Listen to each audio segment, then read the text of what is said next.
वो समझ रहे थे सरकार मेरी है,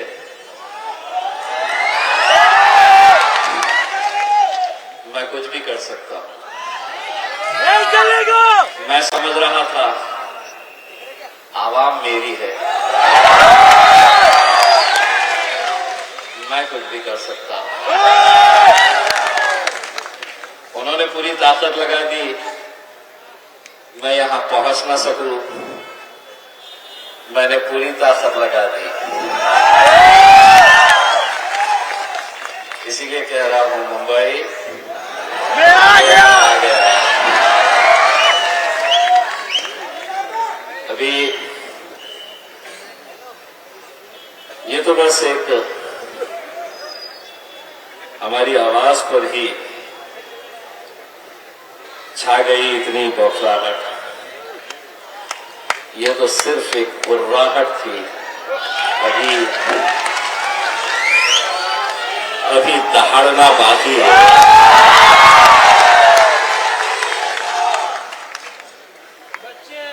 सुबह जब अल्हम्दुलिल्लाह हम औरंगाबाद से तकरीबन 125 गाड़ियों का काफिला लेकर निकले तो हमारी ये जो चाहने वाले लोग खड़े हैं ना सामने, कौन पता है ना? तो ये सुबह 6 बजे पहुंच गए और बोले हाँ नहीं आने देते। आ गए और बोले मुश्किल है साहब, बहुत पुलिस है, आपको औरंगाबाद से निकलने ही नहीं देते। मैं अल्हम्दुलिल्लाह औरंगाबाद छोड़ दिया। बोले अहमदनगर बहुत पुलिस लगाए, बस वहां से पलट के आना पड़ेगा। मैं अहमदनगर से भी निकल गया। बोले पूना तक तो पहुंच ही नहीं सकते हैं, मैं पूना भी निकल गया। एक जगह पे रुकाए और मुझे कहे कि साहब अब इसके आगे नहीं जा सकते। मैं बोला साहब मैं इमीडिएट वापस जाता हूं, क्योंकि अगर आप मुझे सड़क से नहीं आने देना चाहते, मैं अपने गाड़ियां रखूंगा और पूरे महाराष्ट्र की आवाम से कहूंगा कि ट्रेनों के ऊपर चढ़ जा, देखते हैं कौन। वो अधिकारी ने बोला नहीं रुको साहब, किससे तो भी बात किया और बोला जाओ साहब।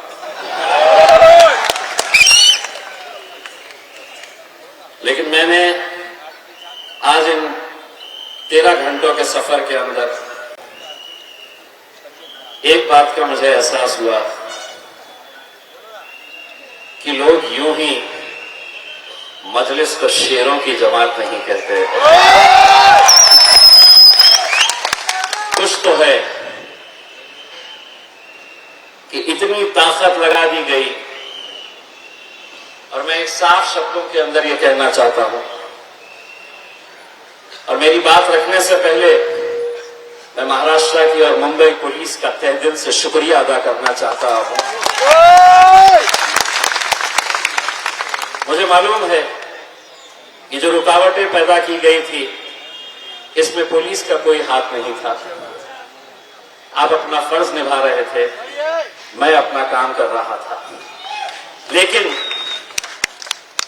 कौन लोग थे जो इनके ऊपर दबाव डाल रहे थे कि इम्तियाज जलील और असदुद्दीन अवैसी साहब मुंबई तक नहीं आना चाहिए।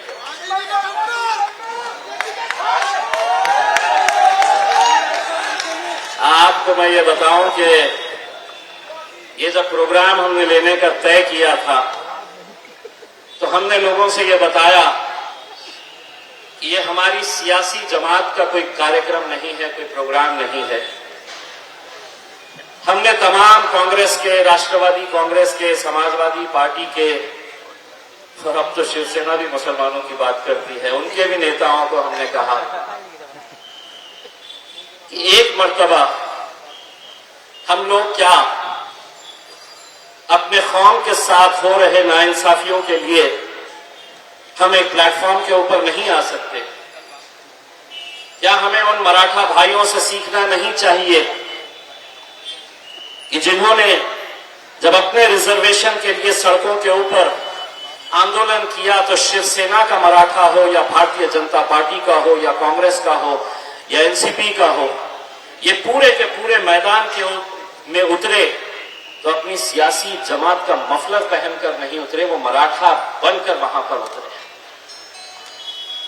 लेकिन हमने जब यही पैगाम, यही इनविटेशन सभी हमारे राजनीतिक दलों के नेताओं को हमने दिया तो किसी ने भी साथ नहीं दिया। बहुत इज्जत के साथ हमने इन लोगों को न्योता दिया, इनविटेशन दिया,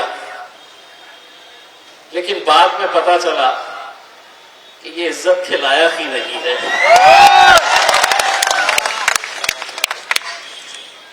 लोगों ने कहा कि क्या कर लेंगे आप, रिजर्वेशन का तो इतना पुराना मामला है, वक्त की जमीनें अब कहां बची है, आप क्यों इतनी मेहनत कर रहे हैं, क्यों जा रहे हैं?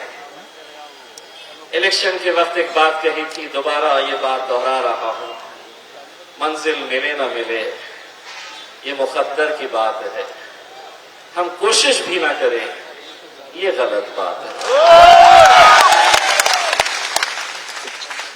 हम कोशिश करेंगे,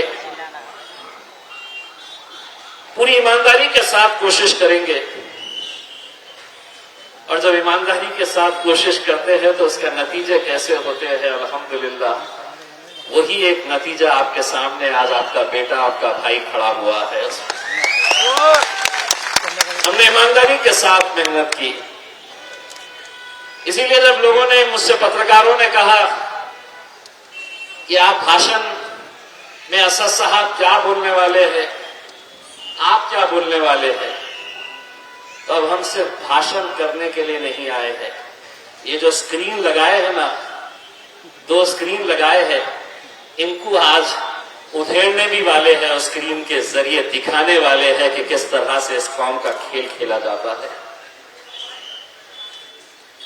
उनकी ही जबानी दिखाने वाले हैं कि इस कौम को किस तरह से एक खिलौना बनाकर रखा गया है, एक रबर स्टैंप की तरह रखा गया है। इलेक्शन आया, आ जाओ फिर अपनी गलियों के अंदर, मुसलमानों से वोट मांगने के लिए आ जाओ, सपने दिखाओ कि हम ये दे देंगे, हम वो दे देंगे। इलेक्शन आया, जीत गए, खत्म हो गई बात, हमारा जिक्र भी नहीं होता है। लोगों ने कहा यही वक्त आपने क्यों चुने? एक पत्रकार साहब ने मुझसे कहा कि आप इस पर राजनीति नहीं कर रहे। मैंने कहा 100% नहीं, 200% राजनीति कर रहे हैं हम। और यही वक्त क्यों कर रहे हैं कि पूरे महाराष्ट्र के अंदर नगर परिषद के चुनाव है, दोबारा हमारी चौखटों के ऊपर यही लोग आने वाले हैं। आज जो लोग औरंगाबाद से या पूरे महाराष्ट्र के कोने कोने से आए हैं, हमने किसी को गाड़ी नहीं दी, किसी की गाड़ी के अंदर पेट्रोल नहीं भरा, किसी को पैसा नहीं दिया, लेकिन उसके बावजूद भी इतनी तादाद के अंदर अगर नौजवान बुजुर्ग निकल कर आए तो कहीं ना कहीं उन्हें यह एहसास हो रहा था कि हम जिस मुद्दे को लेकर आगे बढ़ रहे हैं, हमारे आने वाले मुस्तकबिल से यह ताल्लुक रखता है। कहां है वो 93,000 एकड़ जमीन महाराष्ट्र की, 93,000 एकड़ जमीन कहां है वो? किसने किसको बांटा है, किसने किसको बेचा है? अल्हम्दुलिल्लाह 8 महीने हो गए हैं महाराष्ट्र वक्फ बोर्ड का सदस्य हुए, मेंबर बने हुए। इन 8 महीनों के अंदर अल्हम्दुलिल्लाह 9 FIR रजिस्टर करवाया हूं मैंने पूरे महाराष्ट्र के अंदर। 9 FIR, बड़े बड़े धन्ना सेठों के खिलाफ FIR। जो सोचते थे कि हमें कौन रोक सकता है, हम तो पैसों से सबको खरीद सकते हैं और खरीदे हैं। उनके अंदर डर नहीं था, खौफ नहीं था। वो सोचते थे कि हमारा कौन बाल बाका कर सकता है, हम तो पैसों से सबको खरीद सकते हैं। उन्हें क्या मालूम है कि बाजारों के अंदर कुत्ते के बच्चे बिकते हैं।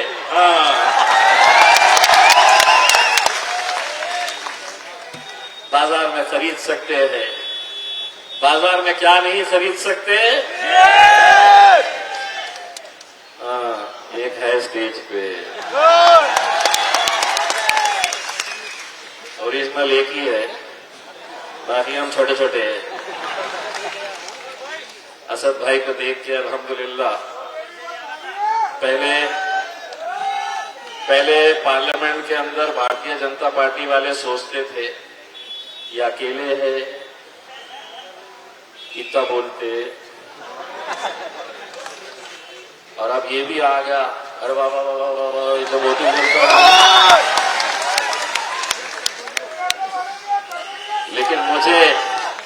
लेकिन मुझे इस बात की खुशी होती है कि जिस शख्स को अल्हम्दुलिल्लाह पूरी दुनिया देखती है, पूरे मुल्क के अंदर अगर कोई एक जांबाज पार्लियामेंट के अंदर खड़े रहकर हमारी हक की आवाज वहां पर बुलंद करता है, यह अल्लाह का फजल करम है।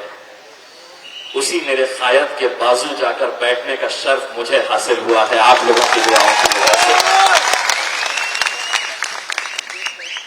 यह आप लोगों की दुआओं का नतीजा है कि अल्हम्दुलिल्लाह पार्लियामेंट के अंदर जब लोग कहते थे कि ये तो सिर्फ हैदराबाद की एक ही जमात है, हैदराबाद तक महदूद है, ये 1 के 2 नहीं होंगे, तो अल्हम्दुलिल्लाह 1 के 2 हो गए, 2 के 4 होंगे, 4 के 6 होंगे, 6 के 8 होंगे, 8 के 10 भी होंगे।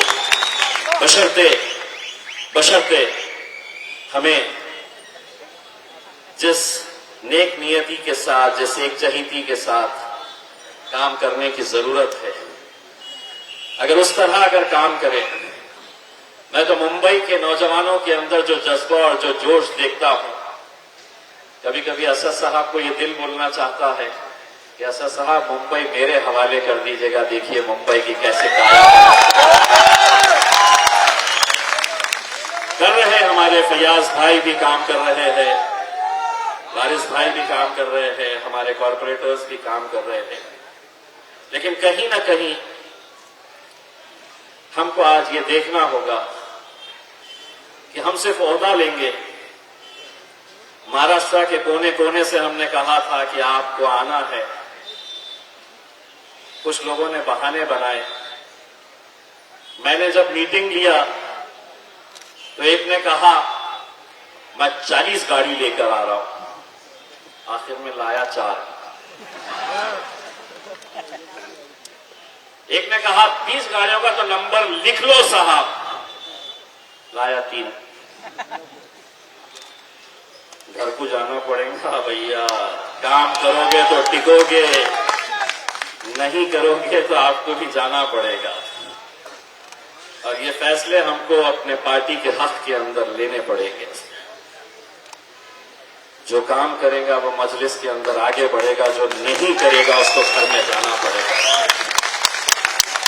क्योंकि हम ये जब जज्बा और जोश देखते हैं नौजवानों के अंदर, तो हमें भी ऐसा लगता है कि अगर औरंगाबाद से एक MP चुनकर आ सकता है, तो मुंबई से हम 4 MLAs क्यों नहीं चुनकर ला सकते। बशर्ते एक ताकत बनकर खड़े रहने की जरूरत है। हमारे आपसी इख्तिलाफात को खत्म करने की जरूरत है, और अगर हम वो कर पाए तो मैं समझता हूं कि पूरे महाराष्ट्र के अंदर सबसे ज्यादा जरखेज जमीन कहीं पर है तो वो मुंबई के अंदर है, जहां पर हम बहुत अच्छे नतीजे लेकर आ सकते हैं। दोस्तों, ये जब हमने निकलने का फैसला किया पूरी तैयारी हो गई। और हाँ, मैंने जिस तरह से हमारे पुलिस डिपार्टमेंट का शुक्रिया अदा किया, मैं ये समझता हूं कि आज का ये कार्यक्रम अगर यहां पर हो रहा है तो वो सिर्फ और सिर्फ हमारे महाराष्ट्र के working president doctor Gaffar Qadri sahab की मेहनतों की वजह से हो रहा है कि पिछले इतने दिनों से वो यहां पर आकर बैठे और बैठकर उन्होंने जो कुछ भी मुमकिन हो सकता था वो काम किया। वरना ये आलम है हमारा कि पुलिस ने कहा नहीं करना, नहीं करेंगे, ठीक है साहब नहीं करेंगे, ये मजलिस में नहीं चलेगा।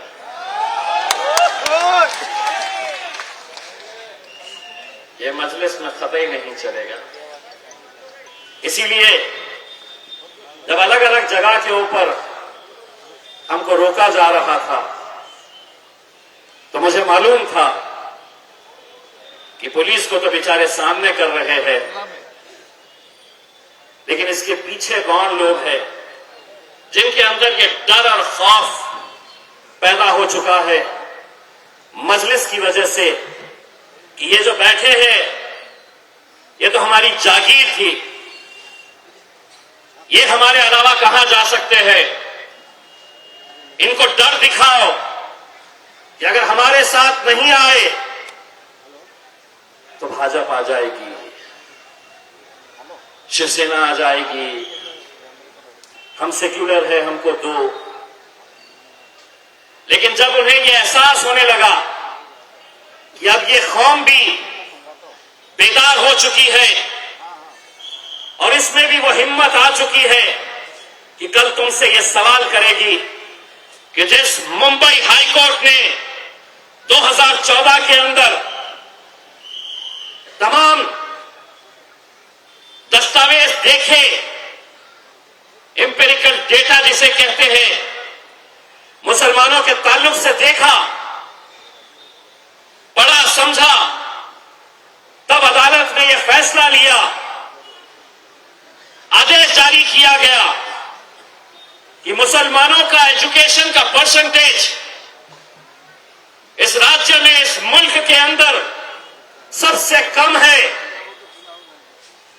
क्या वजह है कि आज हमारे बच्चे अगर अच्छी तालीम हासिल करना चाहते हैं तो क्या वजह है कि अदालत का फैसला आने के बावजूद भी ये सरकार, ये हुकूमत हमें ये रिजर्वेशन क्यों नहीं दे रही है।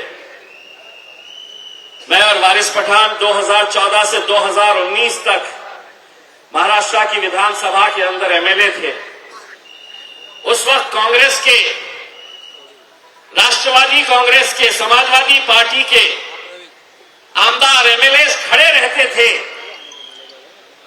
और लड़ते थे बीजेपी के मुख्यमंत्री देवेंद्र फडणवीस से और शिवसेना से लड़ते थे और ये मांग करते थे कि अदालत ने मुसलमानों को 5% रिजर्वेशन दिया है, भारतीय जनता पार्टी, शिवसेना नहीं चाहती है कि इनकी तरक्की हो, मुसलमानों को रिजर्वेशन दो, अदालत ने बोला है। इतने जोरदार भाषण करते थे कि मुझे ऐसा लगता था कि कितने हमदर्द है मेरे कौम के। 2019 के बाद तख्ता पलट गया, अब हुकूमत में आ गए हैं। विरोध में जब थे तो उस भारतीय जनता पार्टी और उस शिवसेना से मांगते थे जिनका मुसलमानों से कोई लेना देना नहीं, जो नहीं चाहते कि इस मुल्क का मुसलमान तरक्की करे, तालीम हासिल करे। लेकिन आज सत्ता के अंदर अगर तुम बैठे हैं, महाराष्ट्र की विधानसभा के अंदर अगर तुम जाकर बैठे हैं, तो तुम्हें वहां पहुंचाने के अंदर यही हमारे गैर मुसलमानों का हाथ है कि तुम वहां पर जाकर बैठे हैं। लेकिन सत्ता में आते ही तेवर बदल गए। 2 साल से कोई जिक्र नहीं। हमने इंतजार किया कि अब कुछ फैसला करेंगे, तब करेंगे, लेकिन लेकिन नहीं, जब हमने ये ऐलान किया कि अब हम आएंगे तुमसे सवाल करने के लिए, तो क्या किए? पुलिस वालों को आगे कर दिए, बोले रुकाओ इनको, कैसा तो भी रुकाओ करके। तो मैंने उनको बोला सरकार हमसे डरती है, इसीलिए सरकार हमसे डरती है, इसीलिए पुलिस को आगे।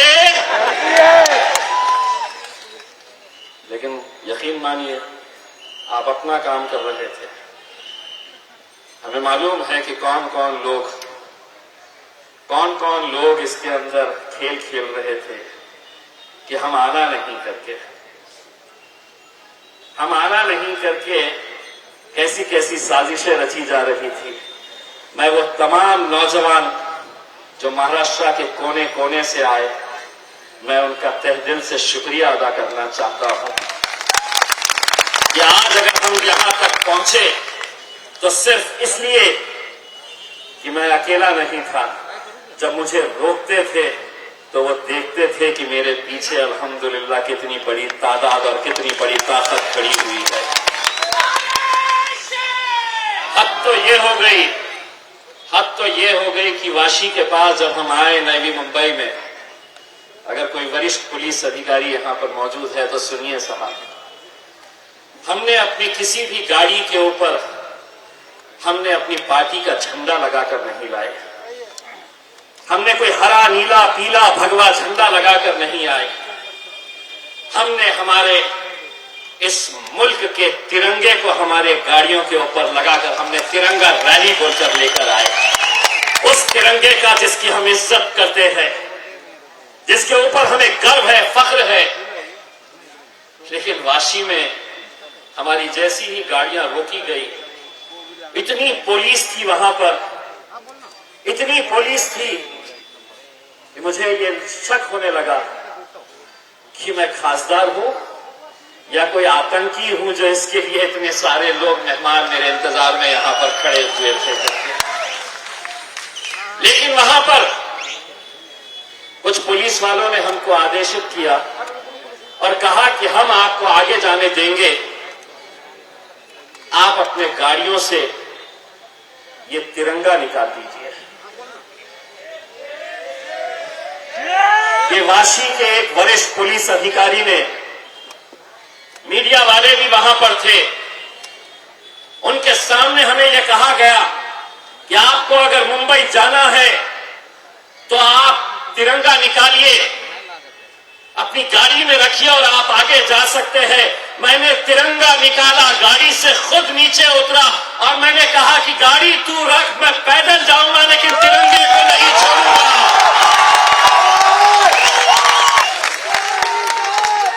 और जब मेरे पीछे मेरे नौजवानों ने अपने अपने हाथ में तिरंगा लेकर हम रोड पे चलने लगे, तब पुलिस वालों को एहसास हुआ कि कुछ गलत हो गया है।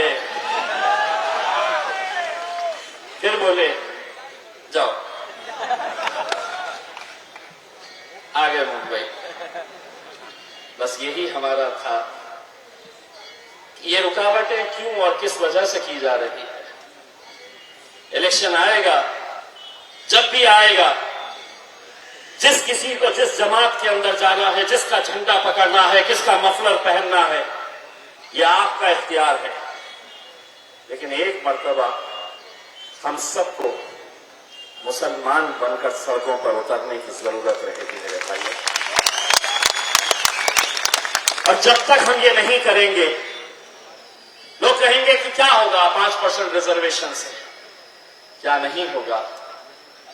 93,000 एकड़ जमीन अगर वक्फ की अगर हम मुसलमानों को वापस मिल जाती है तो महाराष्ट्र के देवेंद्र फडणवीस साहब, महाराष्ट्र के उद्धव ठाकरे साहब, शरद पवार साहब, कांग्रेस के नेता, मैं आपको ये जबान देकर जाना चाहता हूं कि तुम वो 93,000 एकड़ वक्फ की जमीन हमको लौटाओ जो हर साल मुसलमानों को 300-400 करोड़ रुपए का माइनॉरिटी बजट देते हैं।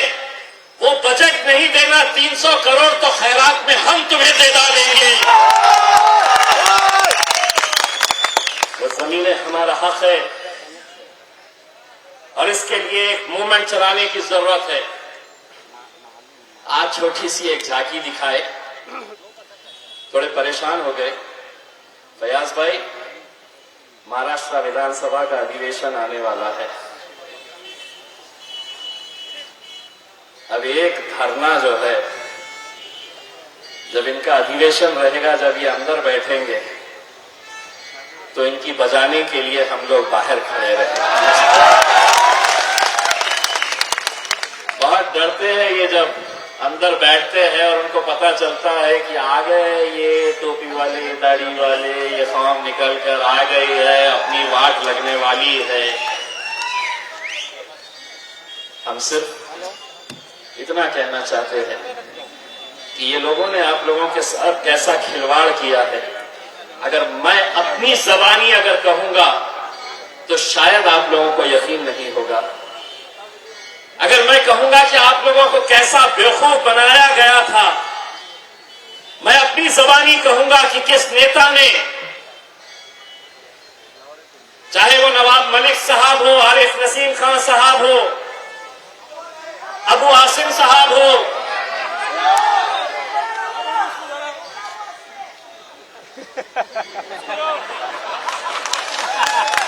सिर्फ असम्बली में इजाजत देना, अगला इलेक्शन तो इम्तियाज जलील उनके खिलाफ मुंबई में आके तुम्हारे घर के अंदर लड़के जाएगा, निकाल के जाएगा इंशाअल्लाह।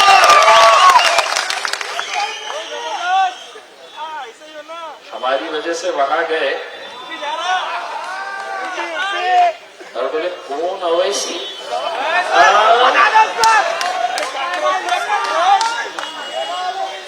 पप्पा भूल गए। लेकिन मैं यहां जाने से पहले सरकार को यह बताना चाहता हूं कि ये मुद्दे, देखिए इस मुल्क के अंदर मुसलमान माइनॉरिटी के अंदर सबसे बड़ी मेजॉरिटी है। अगर ये मुल्क को तरक्की करना है तो मुसलमानों को पीछे छोड़कर ये मुल्क कभी तरक्की के रास्ते पर नहीं जा सकता। अगर हमको इस मुल्क को आगे बढ़ाना है तो हमारे मुसलमान भाइयों की तरक्की के बारे में भी सोचना पड़ेगा और ये सरकार की जिम्मेदारी है। सरकार में जो बैठे लोग हैं उनके जो करतूते हैं वो मैं आपको दिखाऊंगा, लेकिन सरकार हमसे कितनी डरती है इसका अंदाजा मुझे कल रात में हुआ कि कल रात में सरकार ने एक नोटिफिकेशन जारी किया और रात में 12 बजे वो नोटिफिकेशन मुझे भेजा गया। आप अगर पढ़ेंगे तो आपको ये समझ में आएगा कितना डरती है। क्या लिखे है मालूम नोटिफिकेशन में? बोले मुंबई में ओमिक्रॉन है, तो इसीलिए ओमिक्रॉन की वजह से 11 तारीख यानी कि आज और 12 तारीख ये 2 दिन कोई भी धरना, कोई भी सभा, कोई भी सम्मेलन नहीं होगा 2 दिन के लिए। यानी कि 11 और 12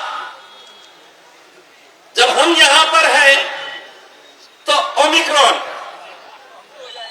हम जाते ही सब शुरू।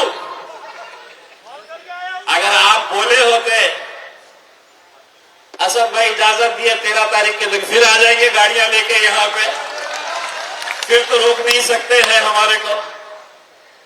तो ये देखिए कैसी बौखलाहट है कि हमको रोकने के लिए कैसा नोटिफिकेशन रात में 12 बजे निकाला गया कि ये 2 दिन के लिए है, तो हम कोई भी सभा को इजाजत नहीं दे रहे थे। लेकिन उसके बावजूद भी हम यहां पर आए।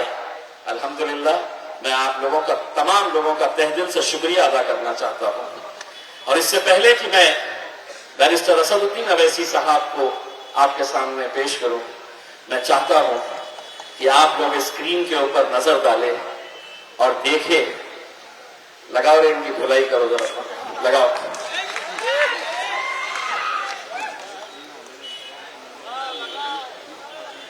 देखिए गौर से, जो देख नहीं सकते हैं, मैं आपको उसके सीडी बनाकर देने वाला हूं। हर इलाके के अंदर स्क्रीन लगाना और खूब चलाना, देखिएगा। बहुत बहुत शुक्रिया। खातिर मुसलमानों का इस्तेहसाल किया है। खुसूसन रियासत महाराष्ट्र में कांग्रेस, एनसीपी और समाजवादी पार्टी इसकी सबसे ज्यादा जिम्मेदार है। महाराष्ट्र में सत्ता की मलाई खाने के लिए बेताब कांग्रेस, एनसीपी और समाजवादी पार्टी ने अपने पार्टी के मुस्लिम पिट्ठुओं का और नाम निहाद सेक्युलर नेताओं के बीजेपी